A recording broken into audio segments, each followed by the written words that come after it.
Romy smiled slightly and said, "Honestly, at first, I didn't like the idea when my daughter told me you were her husband. You're known for being cold and ruthless. But after seeing how much you care for her, I'm satisfied. The important thing is, you must make her happy and protect her from all harm." With full confidence, Julian replied, "She is my life. I will protect her with all my strength. Her life is more valuable to me than my own." Hearing those words, Romy felt a sense of relief. He believed his daughter was in safe hands. However, he sternly warned Julian, "But remember this, Mr. Julian, if there ever comes a day when you hurt my daughter, that day will be the end of your life."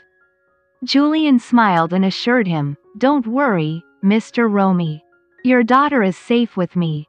Romy nodded and added, "Call me father, son-in-law." Before Julian could respond, a soft voice came from the entrance. "Oh, look at this. We've been waiting in the car, but you two are having a nice chat in here." Melissa, Julian's mother, appeared with a bright smile on her face. Romy turned toward the voice and recognized the familiar face. With a wide grin, he quickly moved to the door and said, "Melissa." Melissa responded with a cheerful smile, "Romy, it's so good to see you again." As Romy was about to speak, a tall man approached, wrapping his arm around Melissa's waist, and said, "Mr. Romy, it's a pleasure to meet you. I'm Melissa's husband." Romy glanced at the man, immediately recognizing him as ANDRIAN Biscara, the renowned businessman. No wonder Julian turned out so impressive, Romy thought to himself. Ignoring her husband for a moment, Melissa turned back to Romy with a smile, "You haven't changed at all. You still look the same." Romy chuckled and replied, "You're the one who's changed. You've become even more beautiful and look younger." Melissa blushed at the compliment. "Oh, Romy, now we're in-laws. It seems God had a different plan for us," she said with a warm laugh. Romy nodded in agreement. "I'm truly happy, Melissa. My daughter now has a beautiful mother-in-law and a loving husband. What more could I ask for?" Melissa gently patted Romy's shoulder. "Jenny is my daughter now too. You can rest assured she won't suffer." Julian, standing at a distance, couldn't help but smile as he noticed his father's gloomy expression. He knew how possessive ANDRIAN was about his mother. The idea of his wife's former flame now being his father-in-law must have been unsettling. Seizing the moment to tease him, Julian said, "Father, why don't you let mother and father-in-law catch up? It's been a while, and I'm sure they have plenty of stories to share." ANDRIAN shot a sharp look at Julian and said, "I think they're just fine." "Oh, you're right. ANDRIAN, bring mother and father inside while Romy and I have a little chat," Melissa said as she started walking into the house. A few minutes later, ANDRIAN returned with Grandpa Herman and Grandma Sarah. When Romy saw them, he stood up to greet them.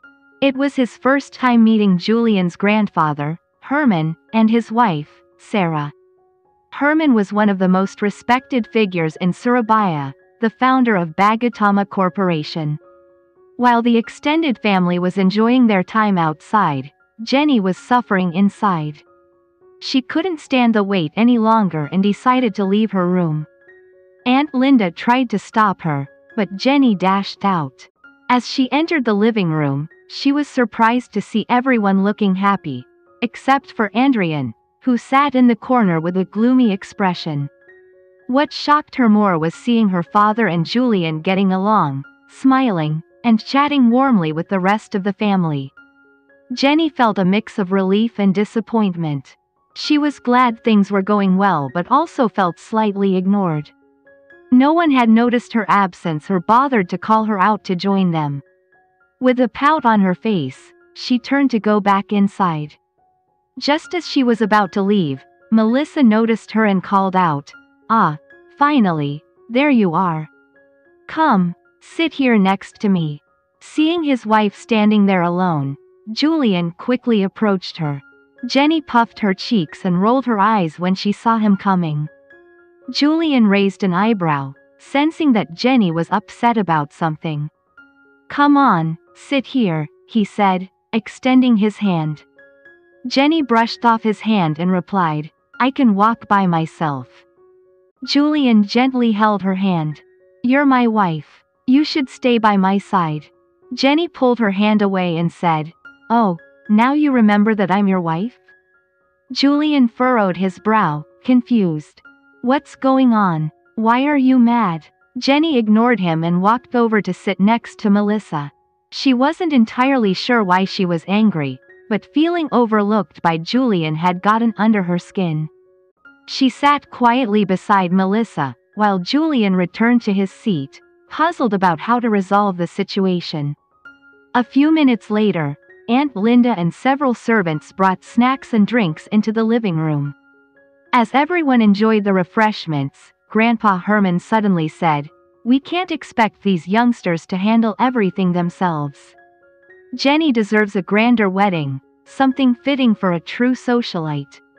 We, the parents, should step in and make proper plans."